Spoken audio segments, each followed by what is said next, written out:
Hello বন্ধুরা, সবাই কেমন আছো? আজকে আমি চলে আসলাম বাগদা ফার্মে। এখানে মূলত আসলাম আমার মনটা একটু খারাপ, এই জন্য আর কি আসা, মনটা ফ্রেশনেস করার জন্য আসলে এখানে আসা। আপনারা চাইলে এখানে বিকেলের সময়টুকু এখানে কাটাতে পারেন, কেননা এই জায়গাটাতে মনোরম পরিবেশ, মনোমুগ্ধকর একটা জায়গা। আপনাদের মন খারাপ থাকলে বিকেলের সময়টা এখানে কাটাতে পারেন চাইলে। আমিও চলে আসলাম এই বাগদা ফার্মে আসলে এখানকার ঘরগুলো দেখতে আপনার খুব ভালো লাগবে। পুরনো ঘরগুলো পড়ে আছে, আর এই পাশে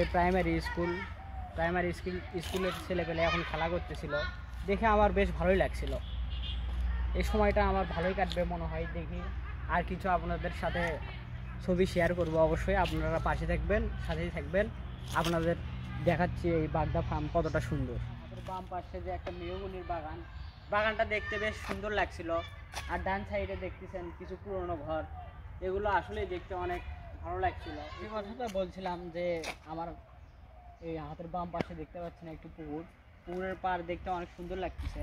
আর ওই পারে অনেক সুন্দর জায়গা আছে দেখার মতো, আমি আপনাদের সাথে সেগুলো শেয়ার করব, সমস্যা নাই। আপনারা চাইলে এখানে বিকেলের টাইমটা আসতে পারেন, আপনাদের মন অনেক ফ্রেশ হয়ে যাবে।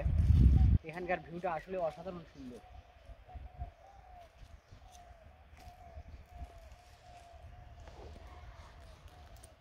এই দিক থেকে পুরনো ঘরগুলো দেখা যাচ্ছে, অনেক সুন্দর লাগতেছে। ওই পাশে নারিকেল গাছ, মনোমুগ্ধকর একটা জায়গা। সামনে দেখতে পাচ্ছেন অনেক গাছ, মেহগনির গাছ, কাঁঠাল গাছ। এখানে একটু হাওয়া আছে, সুন্দর মনোমুগ্ধকর হাওয়া, আপনাদের মনকে ফ্রেশ করে দেবে একদম।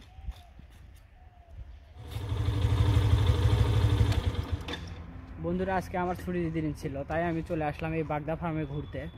আপনারা চাইলে এখানে আসতে পারেন, আপনাদের মনটা ফ্রেশ হয়ে যাবে। এখানকার মনোমুগ্ধকর যে পরিবেশ আর ঠান্ডা বাতাস অনেক সুন্দর লাগছে। আবারও দেখা হবে নতুন কোনো ভিডিওতে। আল্লাহ হাফেজ, বিদায়। সকলেই আমার পাশে থাকবেন, ভিডিওটি শেয়ার করবেন, বেশি বেশি লাইক কমেন্ট করে দিবেন। নেক্সট ভিডিওতে আবার দেখা হবে।